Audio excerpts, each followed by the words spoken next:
Hello, guys.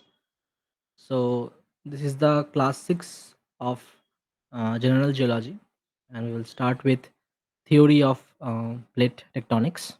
Okay, so introduction. The theory of plate tectonics was first presented by W.J. Morgan in 1967. It explains that the Earth's lithosphere has divided into 7 major and 20 minor plates.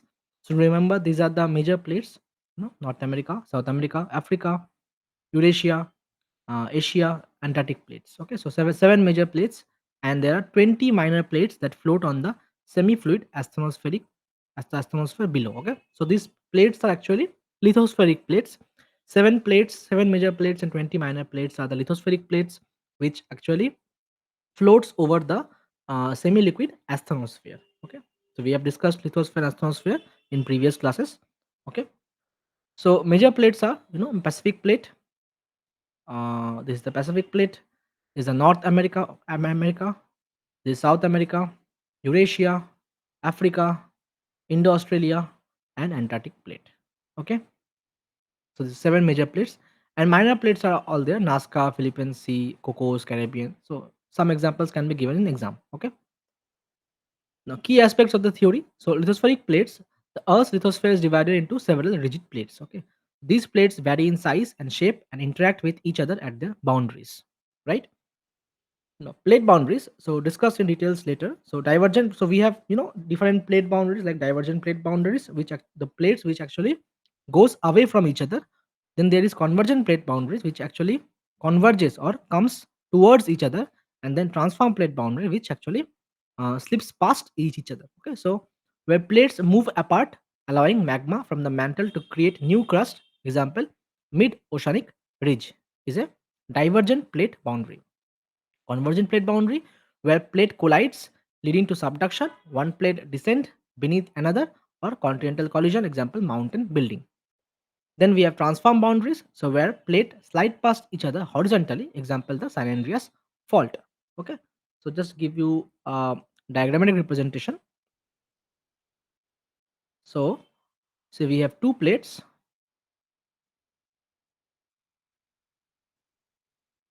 This is a divergent plate boundary, where you will see formation of mid-oceanic crust,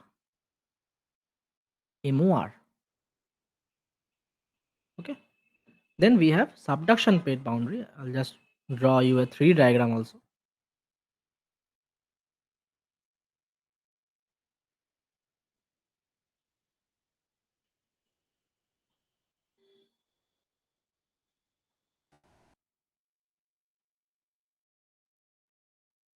This will be like this. This is a subduction plate boundary. So the denser crust.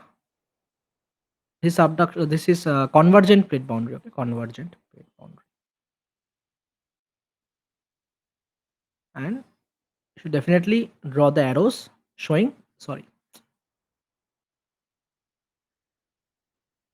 you definitely draw the arrows showing that the plates are converging. Okay, going towards each other, and the denser crust will actually subduct below the less denser crust. So, Moshani, if there is continental ocean subduction, then oceanic crust will always subduct below the continental crust. But if there is continental crust, then what happened? That there will be formation of mountain. The mountain building will take place in continental collision. Two plates, continental collision, will form mountain building like Himalayas. Okay. Then we have strike slip fault.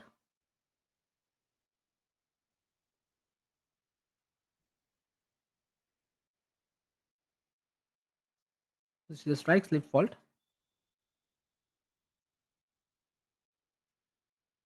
where the plates move past each other. Okay, so this move is going here, this move plate is going here. So this is a strike slip fault,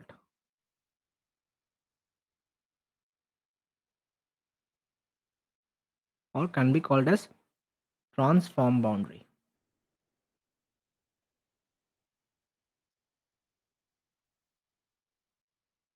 Transform boundary.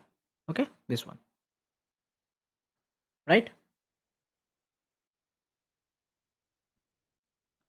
So we have divergent boundary like mid-oceanic ridges where plates comes towards each other. Convergent, sorry, it goes away from each other. Then we have convergent boundary where plates come to towards each other. Okay, one plate descend beneath another, or in continental collision, you will have mountain building or orogeny. Okay, transform boundaries where plates slide past each other horizontally. Example: San Andreas fault. So these examples are very important during your answers in exam. Now, what are the driving forces? So, driving what makes this plate move like that? Okay. So, driving forces can be first is the mantle convection. So, you know there is convection current going on in the astronosphere, which results in the movement of the plates. Okay. So, this here actually happens. There are convection currents which results in movement of the plates. So mechanism: heat from the Earth's core causes mantle material to rise and sink, creating convection currents. Okay, so from the Earth's core, heat is generated, resulting in the mantle to rise and sink, forming convection currents. Just like tidal movements in the ocean, you will find this convection currents. Okay, so roll drives the movement of tectonic plates, especially at divergent and convergent boundaries, and impact is fundamental forces behind plate motion. Okay, then there is ridge push. There is a ridge push. Okay, so ridge push mechanism at mid-oceanic ridges. You know, they are here. Newly formed crust is elevated. Newly formed crusts are actually elevated than the older formed crusts, and gravity pushes it away from the ridge. So gravity actually pushes this newly formed thinner crust or elevated crust away from the mid-oceanic ridge boundary, and helps plate move apart at divergent boundaries, contribute to seafloor spreading. So, what is a ridge push? A ridge push happens along a mid-oceanic ridge where the newly formed crust, newly formed crust is actually elevated, thinner, and actually elevated with respect to the older formed crust here. Okay, that is the reason why it gets pushes by the gravity pushes away from each other. Okay. Then there is slab pull, which happens here. This is slab pull. So subducting oceanic plates are pulled down into the mantle by gravity. So because of gravity, it is slowly pulled down and roll strongest force driving billet motion, especially at the convergent boundary. So just because simply because of gravity, this subducting slab gets pulled below the overriding slab. So this is the overriding slab, and this is the subducting slab. And impact causes subduction zones, ocean trenches, and volcanic arcs. So these are the reasons why. So this then again get melted, and magma will come out here, forming volcanic arcs in the overriding plate. Okay, so we'll talk about that. So this is actually called magmatic arcs. There can be fore arc, there can be back arc. Okay, then tidal forces are obviously there. So mechanism: gravitational pull from moon and sun. You know how tidal force act on Earth's lithosphere, and roll causes minor deformation and stress along the faults. The impact: we have minor influence on plate movement, especially in oceanic lithosphere. Then we have slab resistance, which is a mechanism: resistance to the subduction of plates due to friction. Roll slows down plate movement at subduction zones. Impact causes deep focus earthquakes and ocean trench formation. So this is slab resistance, which happens. So there occurs. Say for example, if you are in motion, there will be friction, right? So opposing forces are always there. So this plate is actually going below an overriding plate and is acted by gravity. So always there is a resistance. Okay, the friction resistance force will always be there, and this is gravity. This resistance force is what talking we are talking about. Okay, this resistance force results in formation of magma and then volcanic arcs here, right? So, say for example, we have a car here, and it is going on a road. Okay, so it is in kinetic energy is there. So always there will be friction against it. Okay, even a free falling body, a free falling ball, there will always be a friction. Okay, so this is by gravity, and this is by friction. If it's a rotating body, there will be centrifugal force, and there will be centripetal force. So every force has some force which is acting against it to control the previous force. That is why what is there is a slab pull. Slab pull is like this, and slab resistance is against it, against the force. Slab resistance.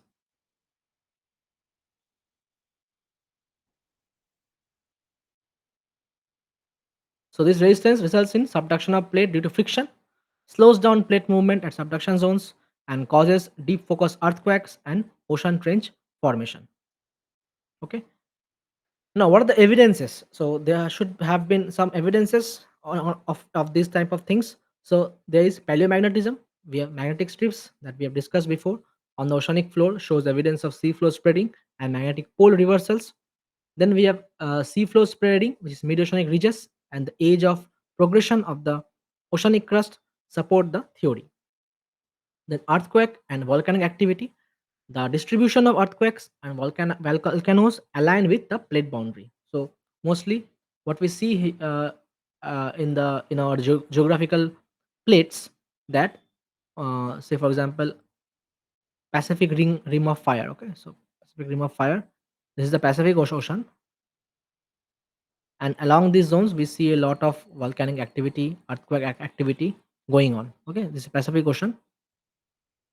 This is America. Okay, so we see a lot of things like that. Also you will see that those areas where there is um, on the east coast of America, South America, we'll see a lot of volcanic activity going on. Okay, east coast. So all those areas where there has been there is these volcanic activities shows evidence of formation of volcanic arcs, which are happens along the active zones or along the plate tectonic zones. So we see mid-oceanic ridges in the on the edge progression of oceanic crust support the theory. We see distribution of earthquakes and volcanoes aligned with plate boundaries. Then continental drift. So integrated with Alfred Wegener's earlier idea of continental drift, plate tectonics explains how continents move across the Earth's surface. Okay. And importance of significance. So geological hazards, understanding plate tectonics helps predict earthquakes, volcanic eruptions, and tsunamis, explains the formation of mountain ranges, ocean basins, and other geological features, influences the distribution of plants and animals by shaping continents and ocean currents. So all these, puzzles that we see, puzzles of different plates that we see currently on the earth were actually together. Okay, right? So when they got separated, they carried different information along with them. So that can be in the uh, like plants and animals fossils which were once together can be connected to different with connected with different continents. Okay, we have discussed this in the previous class. Then also mountain ranges sometimes get shows evidence, some similar rocks show evidence that the once maybe two or three continents were together. Okay, then prediction of earthquakes and volcanic eruptions, tsunamis also. Plate tectonics helps in predicting these type of things. For example, Japan, they have a lot of Hawaii. We have a lot of volcano. In Japan, we have a lot of earthquakes. So why this happens? Because of plate tectonics. Only because of plate tectonics we can explain those things. Okay. Okay. So now we'll talk about slowly all the plate boundaries. Okay, convergent, divergent, all those things. So plate boundaries are the zones where the Earth's lithospheric plates interact with each other. Okay, so interaction of the two plates is called a plate boundary, which can be I mean the junction between the two plates is called a plate boundary, and it can be a convergent plate boundary, it can be divergent plate boundary, it can be between two oceans, it can be between two continents, it can be between one continent and one ocean also. Okay, so there are a lot of possibilities. So there are three main types of plate boundaries. Okay, so we have divergent plate boundary, we have convergent plate boundary, when we have transform plate boundary. Then definition. So divergent player boundaries occur where two lithospheric plates move away from each other, right? The types are ocean divergent boundary, that is mid-oceanic ridges. Most divergent boundaries are found along mid-oceanic ridges where new oceanic crust is created through volcanic activity and magma upwelling. Okay. And we have this continent divergent boundary can be there.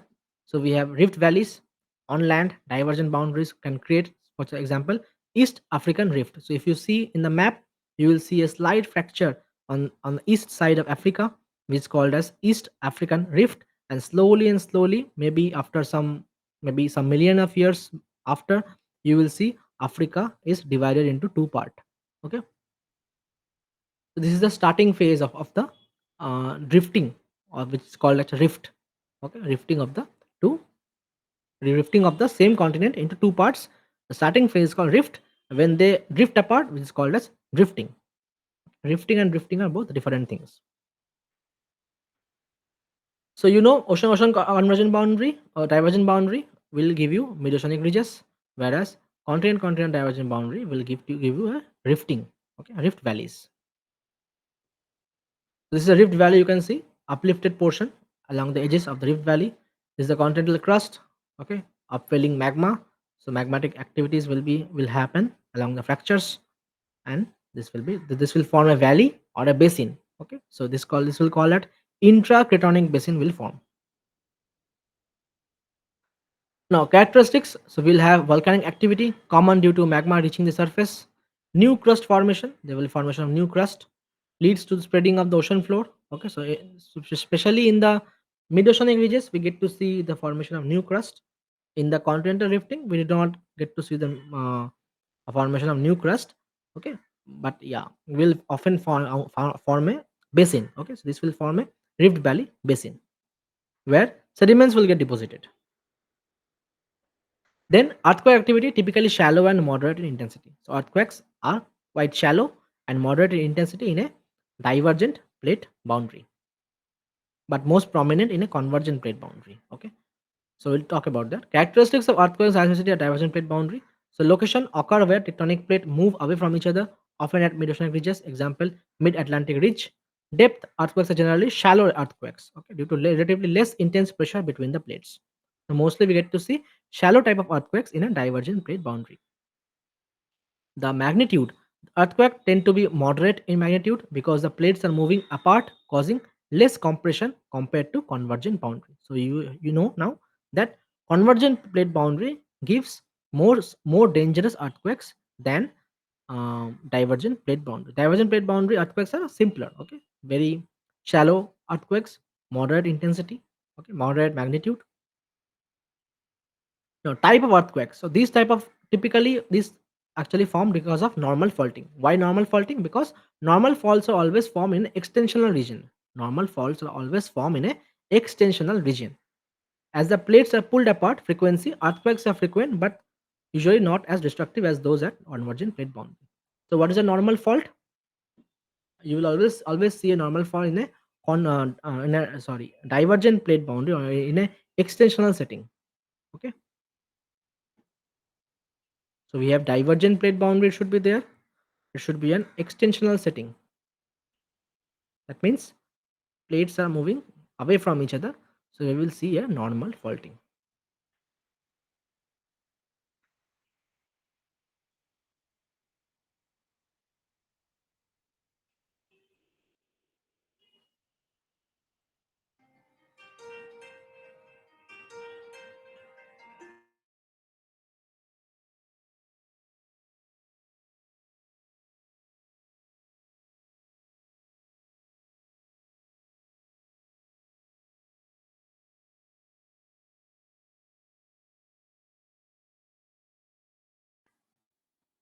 Okay. Uh,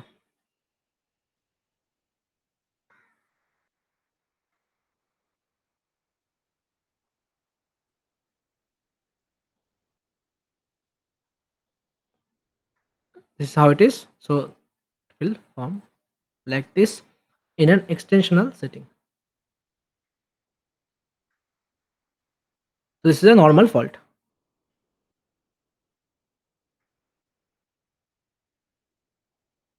right? Always try to give this type of directional indicator. This is the hanging wall block. We will talk about this in structural geology class. Hanging wall block, and this is the footwall block. Okay, hanging wall block and footwall block. Along the dip, it will be hanging wall block, and along the away from dip, it is the footwall block. So this is actually dip. This is the dip direction of the block. Okay, we'll talk about this in structural geology. Don't worry.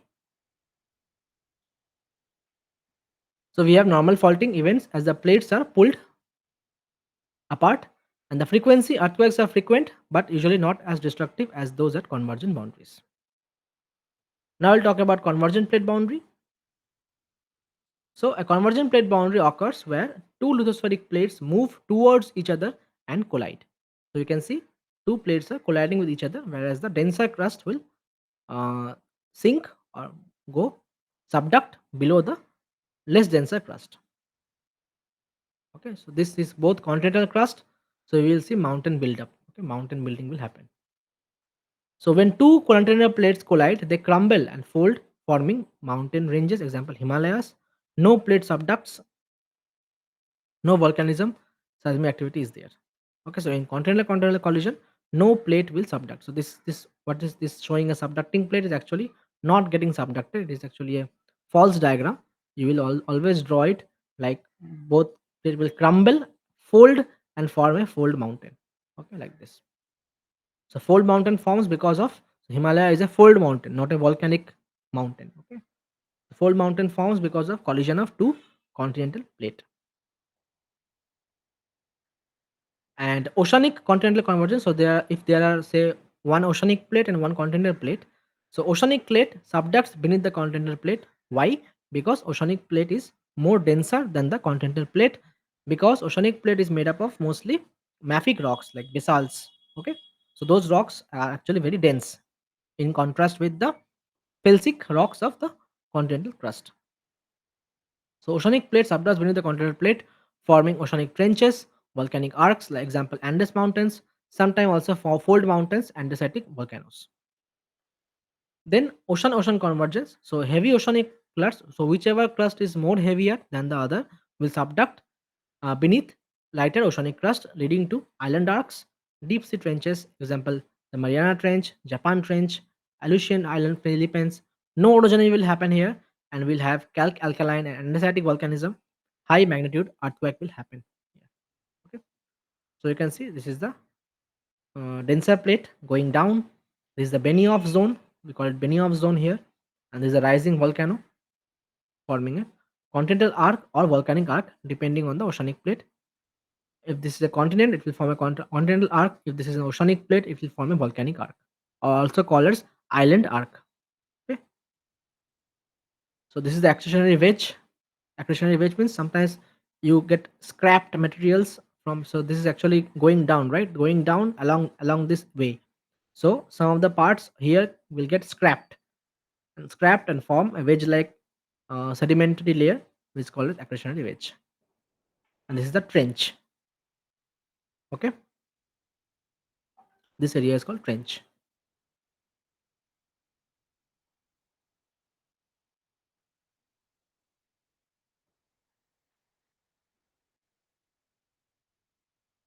So we have shallow to deep earthquakes.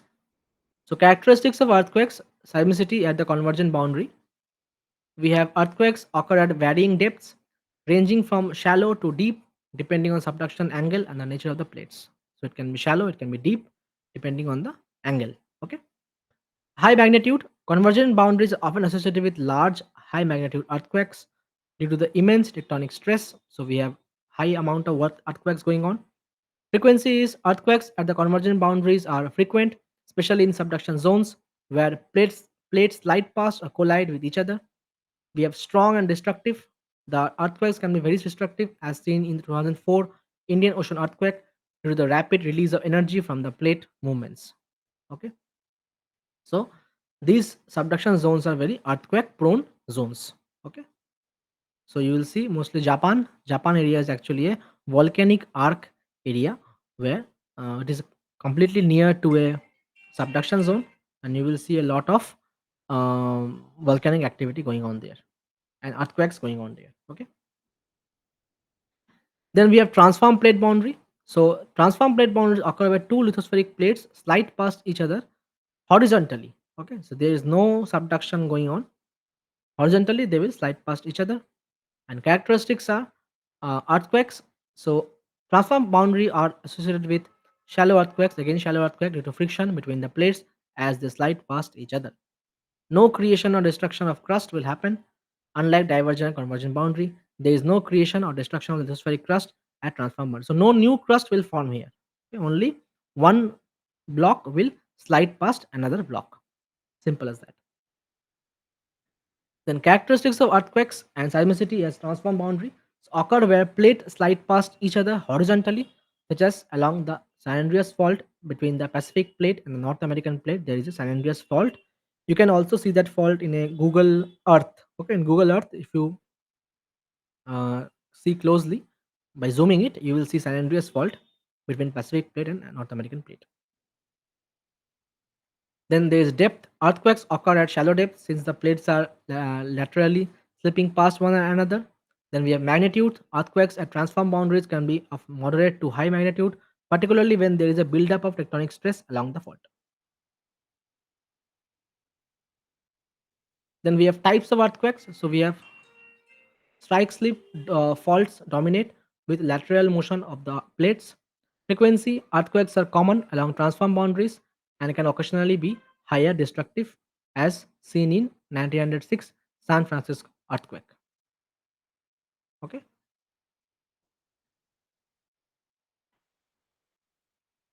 Now we'll talk about the mid oceanic ridge. Just give me a 1 minute break.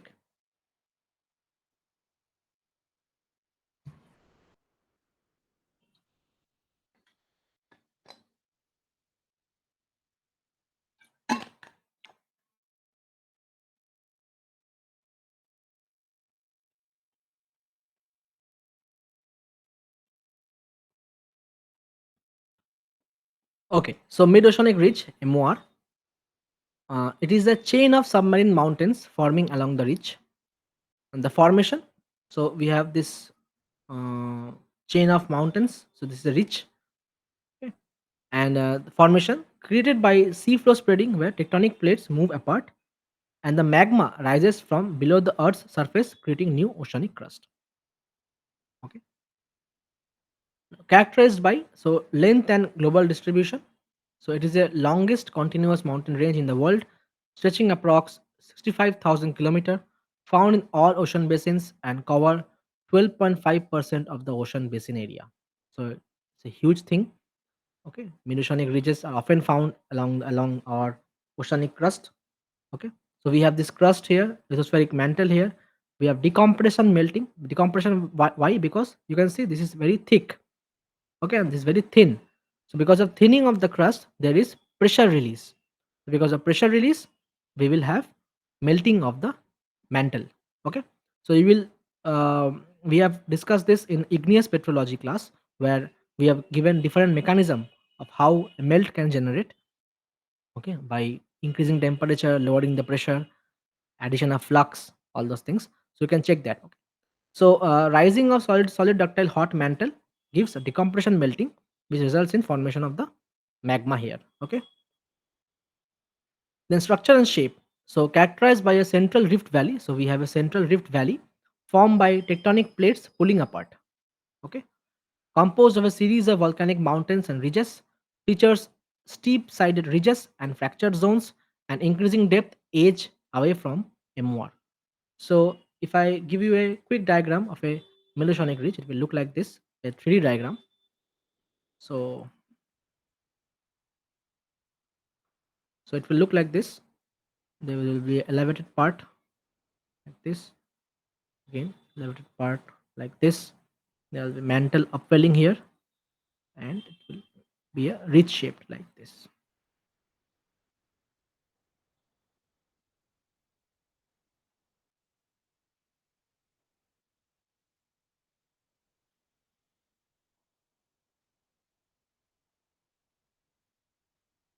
So it will be like this, where magmas will come out of this fissure.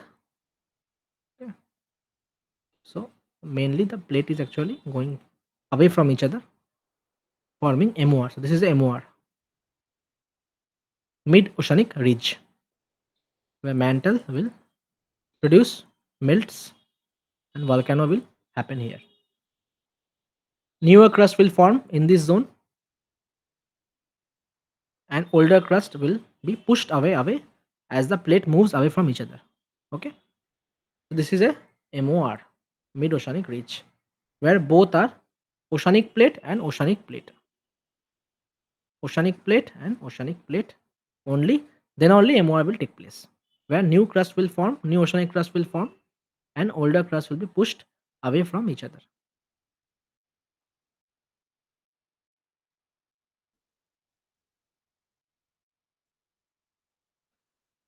So it is characterized by a central rift valley formed by tectonic plates pulling apart, composed of a series of volcanic mountains and ridges, features steep-sided ridges and fracture zones, increasing depth and age away from MOR. We have tectonic activity located along divergent plate boundaries where two tectonic plates move away from each other, site of significant volcanic activity and frequent earthquakes due to tectonic movements. So this is an area of frequent earthquakes and magmatic activity or volcanic activity. We also have fractures and hydrothermal vents where this ocean water goes inside the vents and then carries different metals. Okay, so hydrothermal deposits can happen. Black smokers. So we have talked about this in economic geology. Black smokers, VMS deposits, MVT deposits that release mineral-rich water heated by underlying magmas. So when this water goes inside, it gets heated, carries different metals, elements, and then goes up and then precipitates different metals in open fractures, which are called hydrothermal deposits. But remember, the water is actually comes from the ocean water only. Okay. So support unique ecosystems based on chemosynthesis. Then magnetic, so symmetrical magnetic reversal on either side of the MOR. So you already know this, right? That we have magnetic reversals on the basis of polarity. We get evidence of magnetic reversals in MORs, where we get, say here we are getting magnetic moments like this. Here we are getting like this. Here we are getting like this. So we get evidence that these rocks must have formed while the polarity reversal took place in the Earth's past. Okay, these are actually evidences of polarity reversal. What? Polarity reversal. Polarity reversal. Okay.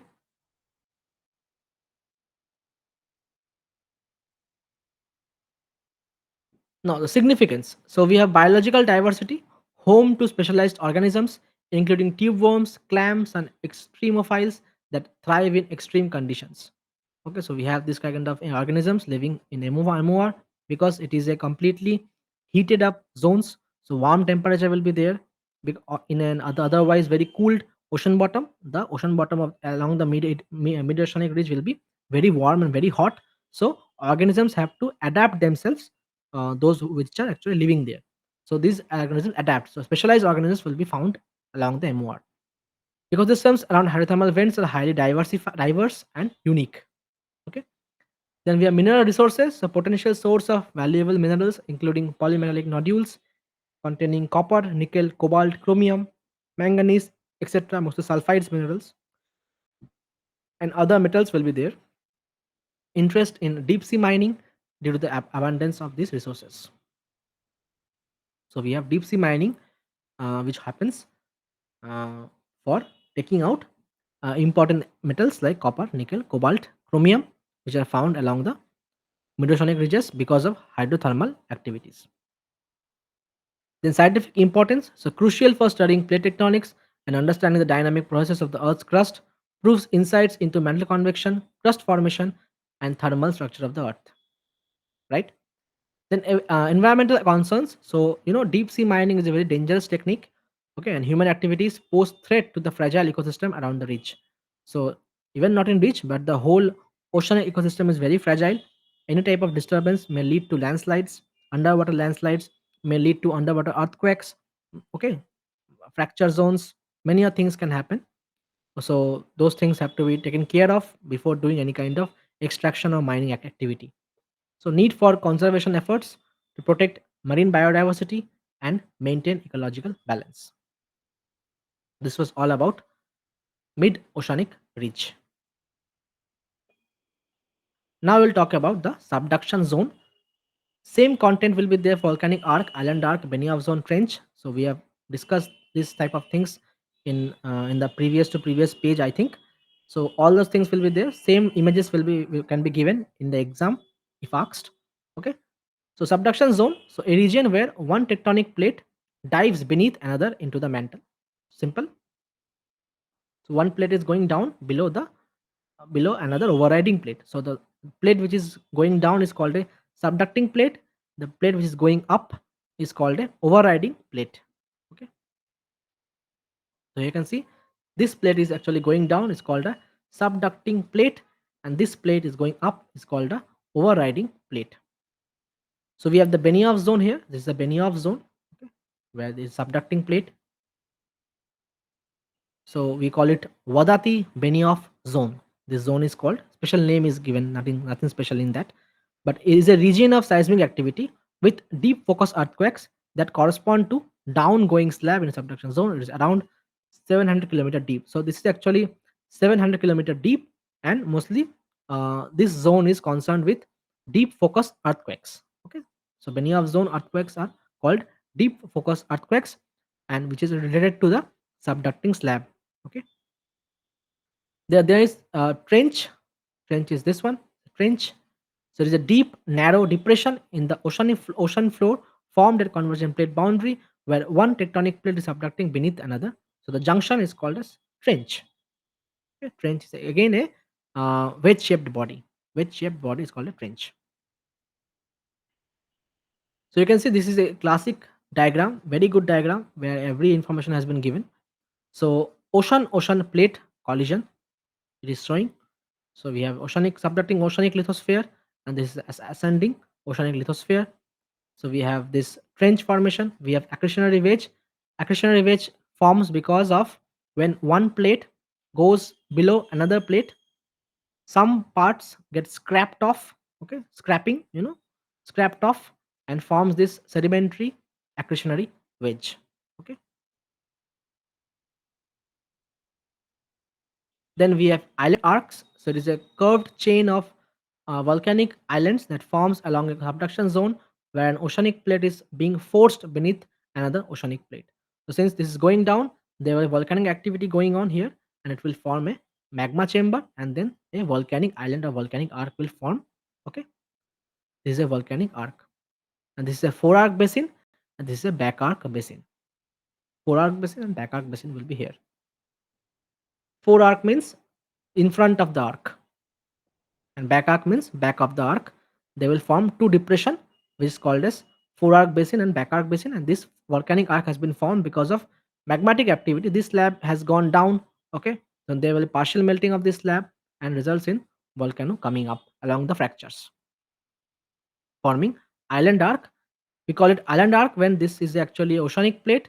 We call it volcanic arc if this is a continental plate.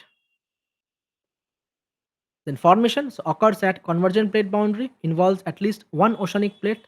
So one oceanic plate should be there for subduction to take place. If there is two continental plate, what will happen?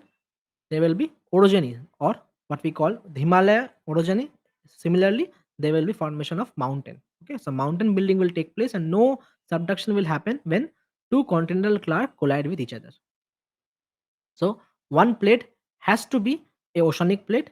If two oceanic plates are there, then also you will see subducting going on. So typically involves a oceanic plate being forced beneath a continental plate or another oceanic plate where it melts in Benioff zone and generate magma which rises. Okay. Then the characteristics. So the geological features: accretionary wedge or prism formed from sediments scraped off the subducting plate. The back arc basins may form behind volcanic arc due to the overriding plate's extension. And we have seismic activity going on. So location of some of the world's most powerful earthquakes. Subduction zones generate mega thrust earthquakes and tsunamis. Okay. So these are the characteristics. We have volcanism going on. Volcanoes formed above subduction zones, which are typically explosive, known for producing andesite or rhyolitic magmas. So it produces what? andesitic magmas and rhyolitic magmas. Okay, so MOR produces what? MOR produces basaltic magmas, whereas these arcs, volcanic arcs, because of subducting zone near the subducting zone, it will produce andesitic to rhyolitic magmas. Then there will be metamorphism later on. So high pressure, low temperature metamorphism occurs in subducting slab. Okay, formation of blue schist facies, very characteristics of subducting plate boundaries, and eclogite minerals. Eclogite forms in a high pressure zone and low temperature zone. Blue schist also forms in similar conditions, but needs oceanic crust. Okay, so along oceanic crust where there's ocean continental presence, so will form blue schist facies. So this is further explained in metamorphic petrology classes. Okay. Now we have types and examples. So ocean continental subduction, we have steep subduction. So ocean plate subducts beneath the continental plate, forming volcanic mountain ranges or volcanic arcs. Example, Andes Mountain is a classic example of ocean continental subduction, and this actually forms a steeper subduction. Okay, but in an ocean subduction, there will be shallow subduction. That means the subduction angle will be very low. Low angle of subduction will be there, and heavy oceanic plate subducts beneath the lighter oceanic plate. So both are oceanic plates. So one of them have to be heavier or highly denser plate. The more denser plate will subduct beneath the less denser plate, forming island arcs. Example: the Japan Trench and the Philippines. Okay. Then we have the factors affecting depth of trench. So rate of sedimentation, we have higher the sedimentation rate, lower is depth. Then size of plates, small plates subduct faster and deeper trench will form. This is some of the facts. So age of collision, older the collision, deeper the trench. So this is actually taken from different subduction zones around our Earth, and these are the facts that we can get from them. Okay. Higher sedimentation rate, lower is depth. Smaller plates subduct faster, and deeper trenches will form. And older the collision, deeper the trenches. So deeper trenches form because of smaller plates and older collisions. Okay. Then we have environment and economic impacts. Subduction zones can create rich mineral deposits also, and geothermal energy sources. Okay. Pose significant natural hazards like earthquakes, tsunamis, volcanic eruptions, impacting human communities. So natural hazards are also there where this type of things happen, but also gives us a lot of mineral rich deposits. Okay. Other features are we have accretionary prism. So we have told you scrapped off sediments. So location and the convergent plate boundary, the formation, sediments and oceanic plates scrapped off the subducting plate. So it is a part of subducting plate only because of scrapping off we get this wedge shaped accretionary prism. Sediments are mix of turbidites, okay, of terrestrial materials and pelagic sediments, right? Then we have, so this is actually a mix of all the sediments. So say for example here many of sediments will come from here, many sediments will come from the basin. Okay, this uplifted part, lot of sediments will crumble down and form. So this is a chaotic mixture of different sediments, maybe some landslide sediments, maybe some turbidite sediments. All those things will mix up and form this accretionary wedge. So its shape is wedge shaped. An example is geological basin of Japan. So Japan has accretionary basin. Okay. Then we have four arc basin. So between the accretionary prism and the volcanic arc at convergent plate boundaries is formed four arc basin. So we have talked discussed about this. This is the four arc basin, and depression collecting sediments from the volcanic arc and surrounding areas. It will form the depression will form filled up by sediments which can be volcanic in origin also. So sediments will come from where? It can come from this area and it can come from this area also. Okay, so mix up of sediments will be here. Volcanic can be partially volcanic and partially terrestrial sediments. Then we have back arc basin. So forms at the back of the arc. Back arc basin is a marine basin that forms behind on the continental sides of the volcanic island arc, typically in a subduction zone setting. It is a type of marginal basin associated with convergent plate boundaries. Then formation mechanisms occurs in a region where an oceanic plate is subducting beneath another oceanic or continental plate. The overriding plate experiences extensional tectonics, often due to slab rollback. A slab rollback is simply but the resistance force that is given to a subducting slab. Subducting slab sinks and pulls backward. Okay, pulls backward. This extension leads to rifting and the formation of a basin behind the volcanic arc, and can evolve into seafloor spreading centers, forming new oceanic crust.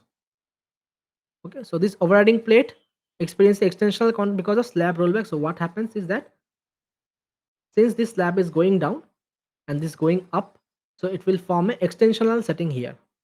Okay, here, because it is going up, it is formed extensional setting here, results in formation of extension of the extension of the lithosphere, forming a back arc basin. This is a back arc basin,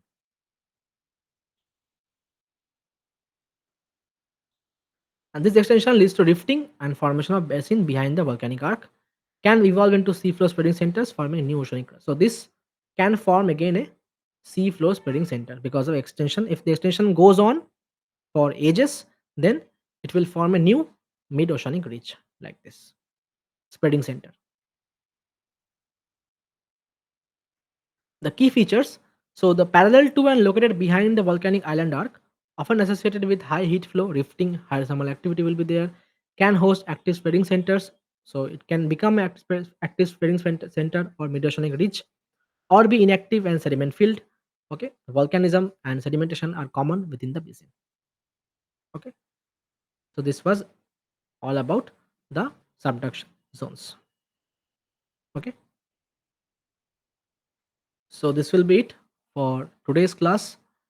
In the next class, we'll talk about volcano and volcano products. Okay. So if you have doubts or if you want to ask anything or discuss anything, want to have a maybe a doubt class, then please let me know. And okay, okay. Thank you for listening. Meet you in the next class. Okay.